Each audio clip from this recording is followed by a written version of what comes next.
बिस्मिल्लाहिर्रहमानिर्रहीम। जी हजरात, ये आप देखिए मीना और मुज़दलिफ़ा मीना का एरिया है। और ये साल 2024 में आप लोगों को मालूम है इस साल बहुत सारे हुज्जाज कराम का वफ़ात हुआ है, इंतकाल हुआ उनका। और ये आंकड़ा अभी लगभग 1200 कुछ से ज़ायद हो चुके हैं। और इसमें सबसे ज़्यादा जो हाजी का इंतकाल हुआ है वो सबसे ज़्यादा मसर के लोग हैं, जिसमें से 383 लोग मसर के हैं और लगभग 98 या 99 लोग ये इंडिया के हैं, कुछ पाकिस्तान के हैं, सूडान के हैं, बहुत सारे इराक़ के हैं, ईरान के हैं। बहुत सारे हुज्जाज मिला करके लगभग 1200 से ज़ायद हाजियों का इंतकाल हुआ है। लेकिन इस बार हाजी इतने ज़्यादा तादाद में हाजियों का इंतकाल क्यों हुआ, इसके ऊपर बहुत कंट्री, बहुत सारे मुल्क के लोग इसमें जानना चाहते हैं। तो अल्हम्दुलिल्लाह मैं यहीं पे मक्का में हूँ और यहीं पे 3 साल से मैं मक्का में ही रह रहा हूँ। इसका जो हाजी के मौत का जो सबसे बड़ी कारण बनी, वो सबसे बड़ी कारण ये रहा कि यहाँ की इस बार की temperature 51 point something 7 degree temperature रहा, जिसके वजह से जो बुज़ुर्ग लोग थे, जो हाजी, वो बर्दाश्त नहीं कर पाए यहाँ की गर्मी। इसलिए कि बाकी जो मुल्क से आते हैं वहाँ का जो क्लाइमेट होता है वो अलग होता है और यहाँ की जो क्लाइमेट को झेल नहीं पाए। और कुछ इंतज़ामात की भी कमियाँ थी। जैसे ये देखिए, ये जो अभी कितने लंबा सफ़र तक है, जो कि मीना कम से कम टोटल 20 किलोमीटर के एरिया में है। और यहाँ से कुछ जो हाजी हैं जो सस्ते वाले पैकेज में आते हैं, जो इसको सी और डी कैटेगरी में बोलते हैं, वो उस कैटेगरी के हाजियों को इतना दूर दिया जाता है कि वहाँ से उनको पैदल जाना जमरात तक, जहाँ शैतान को पत्थर मारते हैं, और वहाँ से वापस उनको खेमे तक जाना। देखिए मैं अभी कंटिन्यू इतना दूर तक चल रहा हूँ, ये बहुत लंबा सफ़र है। तो वहाँ से पत्थर मार के वापस आना उनके लिए आसान नहीं होता है। इसलिए बहुत सारे हाजी लोग उसी जमरात के इर्द गिर्द कोशिश करते हैं कि हम इधर ही रुक जाएं और वापस फिर से पत्थर मार करके एक ही बार निकल जाएं। और जमरात के नज़दीक वहाँ पे पानी की कोई फैसिलिटी नहीं है 1-1.5 किलोमीटर के अंदर में। और जो पानी बाहर से कंपनी लगी हुई थी डिस्ट्रीब्यूट करने के लिए, वो इतनी ज़्यादा नहीं था कि लोगों को सब तक पानी पहुँच सके। तो बाद में जब डॉक्टरों ने, जब इंतकाल के बाद कुछ लोगों को जब चेकअप हुआ तो उसमें यही सामने आया। ये देखिए वही जमरात पत्थर है, जमरात है, जिसको हाजी लोग शैतान से पत्थर मारते हैं। तो पानी की किल्लत होने की वजह से और कुछ इंतजामात की कमी से, इसलिए कि ये अभी आपको मैं दिखा रहा हूँ, ये आखिरी है, आपको दिखेगा। ये देखिए यहीं पे हज़रत इब्राहीम अलैहिस्सलाम ने इस्माइल अलैहिस्सलाम को ज़बह भी किया था, वो कुर्बानी का जगह है। और अभी मैं जो आया हूँ तो ये देखिए हाजी, ये सब हाजी हज जो तवाफ़ विदा होता है उसके लिए आए हैं, और तवाफ़ विदा करके कुछ हाजी अब निकल रहे हैं। तो अभी मैं जब यहाँ से मिसफला कुबरी के पास जो टनल है उसके उस तरफ में गाड़ी पार्क करके, और जब मैं जा रहा था तो मिसफला कुबरी के पास में ही एक हाजी का मौत हुआ था।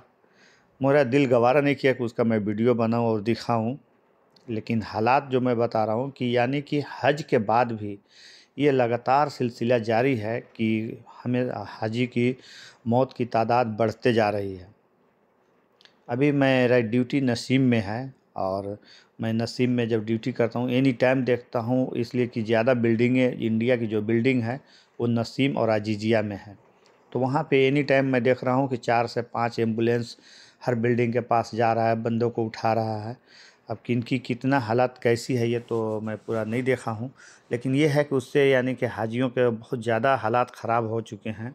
इस वजह से कंटिन्यू एम्बुलेंस लगे हुए हैं। तो उतनी एम्बुलेंस मेरे हिसाब से नहीं होगा जितने चाहिए थे, तो कुछ तो इंतजामात की भी कमी है। और जो वहाँ पे इंतज़ामिया कमेटी है, जो वहाँ पे जमरात के पास पत्थर मारते हैं, वहाँ पे टोटल 5 रास्ते हैं। जिस वजह से 2 रास्ते को पता नहीं इस बार गवर्नमेंट बंद करके क्यों रखा हुआ था। इस वजह से जो हाजियों की तादाद भी इस बार ज़्यादा था और लोग टाइम से पहुंच नहीं पा रहे थे। इस वजह से भाई एक अरकान है पत्थर मारना, तो हर हाजी का था कि मैं अपने अरकान को पूरा कर लूँ। वो गर्मी और धूप के शिद्दत को भी बर्दाश्त करके कोशिश करते थे कि हम अपनी अरकान को पूरा कर लें। हालांकि यहाँ की जो गवर्नमेंट है सऊदी अरब का, इन्होंने 12 से लेकर के 3 तक वो बंद करके ऐलान भी किया था लोगों को कि धूप में बाहर ना निकले, सभी हाजी अपने खेमे में रहें। तो उस तरह से अनाउंसमेंट यहाँ का फैसिलिटी नहीं है कि माइक लाउड स्पीकर लगा हुआ है, तो लोगों को मोबाइल के ज़रिए या और जो दूसरे सोर्स हैं, जो इंतज़ामिया कमेटी होती है उसके ज़रिए लोगों को बताया गया। लेकिन इसमें हाजी जो है कि अपने अरकान को पूरा करने के लिए उसकी जो गवर्नमेंट का जो इंतज़ामिया कमेटी ने जो बोला था कि 12 से 3 बाहर ना निकले, लेकिन हाजी ने किसी ने उसके ऊपर अमल नहीं किया। इस वजह से थोड़ी मौत ज़्यादा हुई। और यहाँ पे एक और सबसे बड़ा जो कारण बना, और ये मैं जो सऊदी अरब में लोग रह रहे हैं ख़ासकर मैं उनके लिए बोल रहा हूँ कि बग़ैर परमिट के हज करने की कोशिश न करें। इसलिए कि जो हजरात इंडिया, पाकिस्तान, बांग्लादेश या और भी ममालिक से जो आते हैं, उतने पैसे खर्च करके, उतने टाइम वेस्ट करके आते हैं, जो 1-1 साल 2-2 साल तक उनको नहीं मिलता है हज करने का मौका, 3-3 4-4 साल तक वेटिंग में रहता है। फिर उनको एक बार मौका मिलता है, वो आते हैं, तो उनको एक आसानी मुहैया कराएं कि बग़ैर परमिट के हज के लिए ना जाएं। तो हालांकि इस बार गवर्नमेंट बहुत सख्ती किया हुआ था, जिस वजह से हज से पहले 1,53,000 हाजी जो गैर यानी बग़ैर परमिट के लोग मक्का में रुके थे हज के लिए, उनको पकड़ के बाहर किया था। ये जो सऊदी अरब की जो गवर्नमेंट है इसका आंकड़ा है कि हज से पहले 1,53,000 हाजियों को पकड़ के बाहर किया था, जो बग़ैर परमिट के इलीगल आए थे और मक्का में घुस के रुके हुए थे हज के लिए। फिर भी बहुत सारे और भी ज़ायद लोग होंगे जो वहाँ पे गए थे। तो वहाँ पे यही कारण हुआ कि ज़मरात के नज़दीक एक इलीगल वाले जो इलीगल घुस गए थे कुछ, उनके लिए, इसलिए कि वहाँ पे जो एक हर जगह जो खेमा के इर्द गिर्द वहाँ पे एक कंपनी को, जैसे इस खेमे के पास 1,000 लोग हैं तो वो कंपनी को, होटल वाली जो कंपनी होती है उसको वहाँ पे एक टेंट लगा दिया जाता है कि ये हाजी को इतने को खाना देना है। उसी में जो बाहर के लोग होते हैं, जो इलीगल होते हैं, वो खाना ले लेते हैं। जो हाजी होते हैं जो बाहर से आते हैं उनको नहीं मिल पाता है, एक तो उनको अरबी नहीं मालूम होता है, जगह नहीं मालूम होता है, और वो थके हुए इतने होते हैं, इसलिए कि अपने इंडिया, पाकिस्तान, बांग्लादेश के से जो हज करने आते हैं वो बहुत यानी उम्र ज़्यादा होने के बाद, एज ज़्यादा होने के बाद आते हैं, थके हुए होते हैं। और जो सऊदी अरब में यानी कि जो हज करने जाते हैं जो सऊदी अरब से ही, तो जाहिर सी बात है कि वो तंदुरुस्त हैं और यहाँ पे काम करते हैं, तो और उनको रास्ता हर चीज़ मालूम होता है, तो वो तो बच निकलते हैं। लेकिन जो बाहर से हाजी आते हैं उनके लिए मुश्किलों का सामना करना पड़ता है। तो इसलिए मैं जो सऊदी अरब में जो हजरात रह रहे हैं उनसे मैं गुजारिश करूँगा कि वो इससे बचें और परमिट लेकर के ही कोशिश करे जाने के लिए। ये इलाका देखिए अभी नसीम का इलाका है, और ये पूरे इंडिया के देखिए, इंडिया का जो साइन बोर्ड लगा हुआ है बिल्डिंग का, बिल्डिंग नंबर भी है इसमें। तो इस इलाके में इंडिया के हाजी रह रहे हैं, और ये थोड़ा हरम से बहुत ज़्यादा आउटसाइड है। यहाँ से हाजियों को जाना हरम इतना आसान नहीं है, वो बग़ैर गाड़ी के नहीं जा सकते हैं, कोई ना कोई उनको टैक्सी या बस से जाना पड़ता है। और अभी इस दौरान हरम के नज़दीक गाड़ी जाना बहुत मुश्किल होता है, दूर तक बस उतार देता है।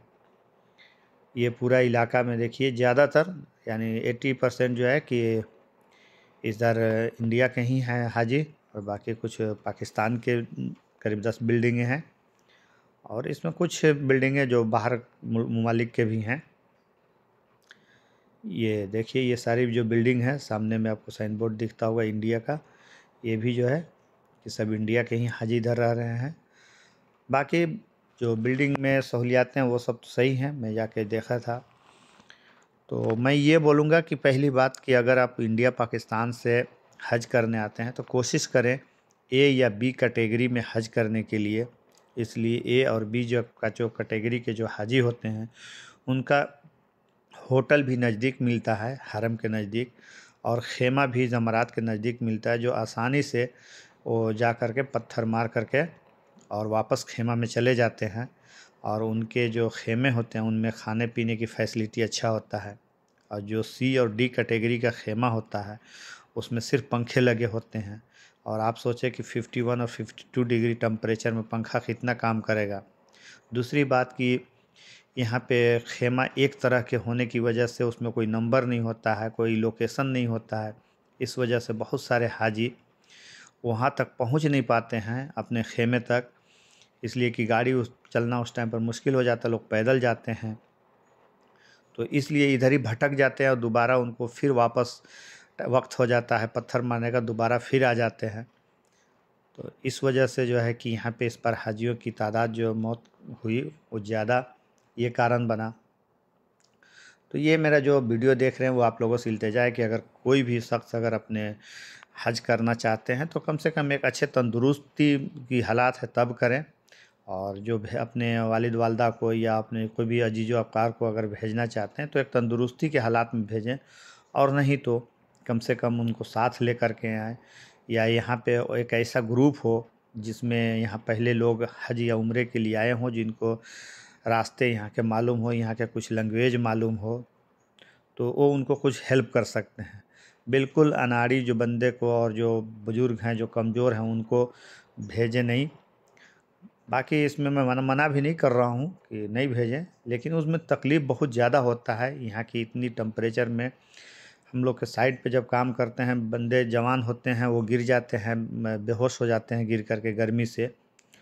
और जो एक हाजी आते हैं वो उतना दिन से और 2 दिन 3 दिन तक जो तकलीफ़ होती है उससे कोशिश करें कि जब आप हज करने आए हैं तो थोड़ा सा अच्छे वाली पैकेज में भेजें और आएँ, कि ताकि आपको यहाँ पे कुछ आसानी हो। और हज करना खैर कोई इतना आसान नहीं है। इसको हमारे 2-3 हाजी साहब आए थे, उन्होंने बताया कि हज करना एक जंग लड़ने के बराबर है। और ये बात सही है कि इतनी तकलीफ़ और पैदल इतने चलने पड़ते हैं, खाने पीने की जो सहूलियातें उतने अच्छे नहीं मिल पाते हैं, तो इस वजह से। बाकी आपको अपनी मर्ज़ी है, सबको किसी को इसमें कोई ये तो गाइड नहीं कर रहा है, लेकिन हाँ कोशिश तो करें कि कम से कम जो आपको अजीज़ो अफ़कार आ रहे हैं उनके लिए थोड़ी सी और खर्चे कर दें तो थोड़ा सा अच्छा उनके लिए सहूलियतें मुहैया हो जाएगा। बाकी ज़िंदगी और मौत अल्लाह के हाथ में है, वो सही बात है, और अल्लाह जिसको चाहे दुनिया में जब तक रखे। तो ये सब इलाके देखिए, ये सब नसीम के ही इलाके हैं, इधर ही सब हाजी रह रहे हैं। और ये देखिए, अब ये सोचे कि ये सब माशाल्लाह हाजी साहब ये देखिए सब बैठे हुए हैं। अब ये सब हज विदा के मौके पर तवाफ़ विदा करके अब धीरे धीरे हाजी निकल रहे हैं। और अभी मैं तो उम्रे के लिए गया था, तो इस वक्त पे अभी रश तो था, लेकिन अब धीरे धीरे कम हो रहा है, इसलिए कि अब हाजी धीरे धीरे निकल रहे हैं। ये देखें यहाँ की गर्मी से आप खुद अंदाज़ा लगा सकते हैं कि ये देखिए, ख़ासकर मीना जो पहाड़ है वो चारों तरफ से सेंटर में है पहाड़ के। ये देखिए बिल्कुल ऐसा पहाड़ जिस पे घास भी नहीं उगता है। और यहीं पे जब 51-52 डिग्री जब टेम्परेचर होता है तो आप सोचें कि कितना यहाँ पे गर्मी होता होगा। और दूसरी बात कि यहाँ पे ह्यूमिडिटी इतना ज़्यादा होता है कि ऑक्सीजन की कमी होने की वजह से लोगों का दम घुटता है। इस एरिया में रहना इतना आसान नहीं होता है, इसलिए कि दरख्तें वगैरह है नहीं। तो माशाल्लाह ये हाजी के लिए बिल्डिंग तो सही है, इस नसीम में बिल्डिंग सब नई बिल्डिंग है। फिर भी जो आप सुने होंगे कि एक हादसा हुआ था, तो इसी इलाके में एक हादसा हुआ था जिसमें लिफ्ट में गिरने से 3 इंडिया के हाजियों का मौत हो गया था। तो मैं वहाँ पर जो काम करने वाले थे मैं उनसे पूछा तो बताया कि वहाँ पे क्या हुआ कि लिफ्ट में 2 गेट होते हैं, एक अंदर से एक बाहर से। तो अंदर वाला गेट बंद हुआ तो लिफ्ट ऊपर चला गया, बाहर का गेट बंद नहीं होने की वजह से हाजी दौड़ के गए, उनको दिखा नहीं कि अंदर में लिफ्ट नहीं है और सीधे नीचे चले गए और उसी में उनका इंतकाल हो गया। अल्लाह उनका हज को कबूल करे।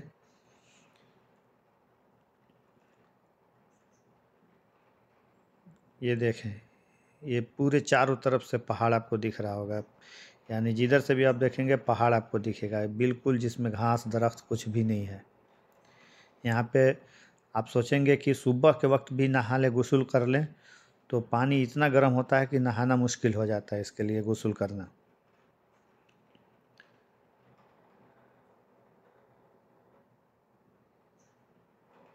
बाकी इंडिया के जो हाजी हैं उनके लिए ही देखिए ये सब बस लगे हुए हैं, बाकी सहूलियात सब ठीक हैं, वैसे कोई दिक्कत नहीं है।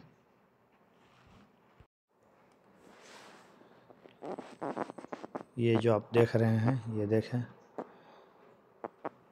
हालांकि इस जगह पे एक बहुत अच्छा होटल, सस्ता होटल है, नसीब में 2-3 होटलें हैं जो एक हाजियों के लिए अच्छा है, वहाँ पे सस्ता खाना मिल जाता है। हालांकि वो इंडिया के लोग उस तरह के खाना पसंद नहीं करते हैं, वो मोटी वाली तमीज़ बोलते हैं, बहुत बड़ा रोटी जो कि एक रोटी एक बंदा नहीं खा सकता है। तो इधर सहूलियातें खाने पीने का तो ठीक है, और बाहर में जो घूमने उमने के लिए भी जगह अच्छा है, कंजस्टेड जगह नहीं है नसीम। अजीजिया बिल्कुल कंजस्टेड है, वहाँ पे बाहर घूमने उमने के लिए जगह बहुत कम है, लेकिन नसीम अच्छा जगह है इसे। तो मेरा यही कहना था कि जो भी अगर हाजी आते हैं हज के लिए, इसके लिए कोशिश करें कि ये देखिए हरम में जो लोग अब तवाफ़ विदा करके निकल रहे हैं धीरे धीरे। बाकी यहाँ पे कुछ मैं ज़ियारत के लिए आपको बता दे रहा हूँ कि यहाँ पे कुछ मखसूस ज़ियारतें हैं जो हाजी अगर हज से फ़ारिग हो गए तो वो जा सकते हैं। आप जब मक्का से हरम के इलाके में तो सब जानते ही हैं वहाँ पे लोग, इसलिए कि बैतुल्ला, हजर अस्वद, मकाम इब्राहिम, और जो हजर अस्वद और रुकन यमानी जो है, और ये जो ग्रीन सिग्नल है उसके सामने में 21 मीटर की दूरी पे जमजम का कुआं है, हालांकि वो कवर किया हुआ है, अभी दिखता नहीं है। वहाँ से जब ये निकलेंगे तो ये सफ़ा मरवा है, ये भी एक इबादत में ही और ये हज के एक अरकान में है सही करना। इसी पहाड़ी पे जब हजरत हाजरा रदिल्लाहु अन्हा 7 चक्कर लगाई थी पानी के लेकर के, आज भी ये अल्लाह ताला को इतना पसंद आया कि ये हज में फ़र्ज है और इसको सही करना।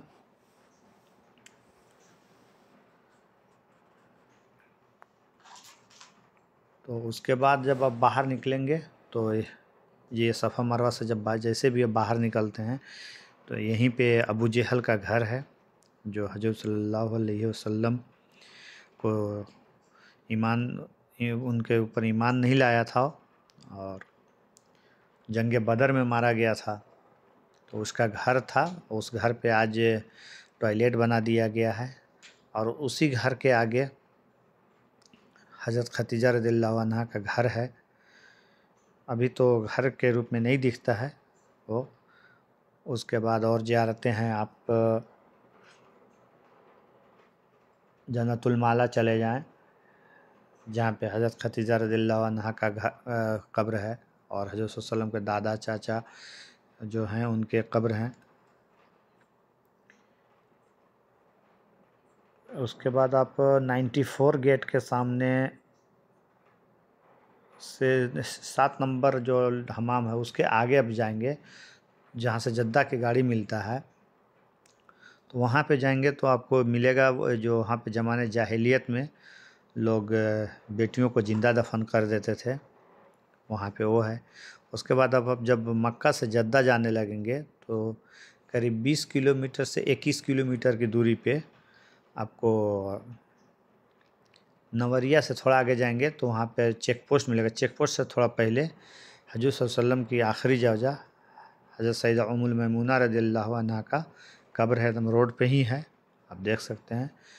हज़रत सल्लल्लाहु अलैहि वसल्लम की जो सिर्फ 2 ही जगह हैं जो मक्का में हैं और बाकियों का कब्र मदीना में है। उसके बाद अब नहर जुबैदा जा सकते हैं, नहर जुबैदा देख सकते हैं वहाँ पे।